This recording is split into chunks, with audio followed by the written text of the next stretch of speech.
இனிமையே என்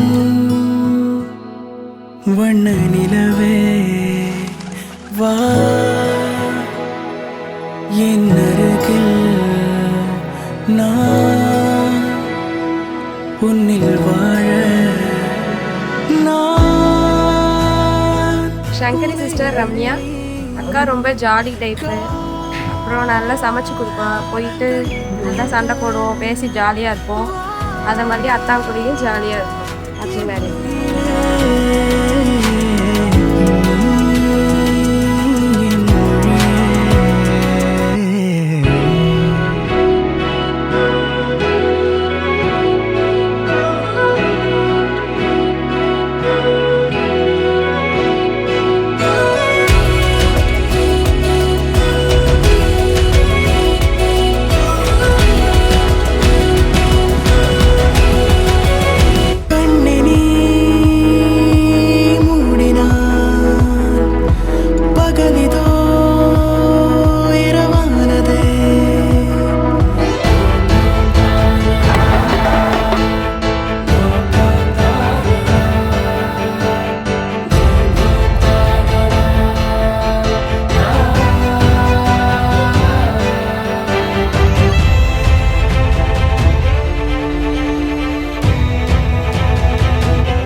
மீண்டும் மீண்டும் சாரல் போலவே என் மீது மீண்டும் தூரும் இந்த காதலே தோன்றும் நேரம் புது உலகமாகவே நம்மை எங்கென்றாலும் கூட்டி செல்லும் காதலே புவியினிலே உயிர் தொடர செய்து நீங்காமல் இமை பொழுதும் நம்மை இயக்கும் இந்த காதலே தனித்தனியாய் நம்மை பிரித்து வைத்து பாராமல் ஓருயிராய் நம்மை இணைக்கும் இந்த காதலே அகிலமெல்லாம் சுழற்ற வைக்கும் காதலே யாதையுமே ஈர்த்து வெல்லும் காதல் படர்ந்திடும் வேர்க்கூட மண் மீது காதலே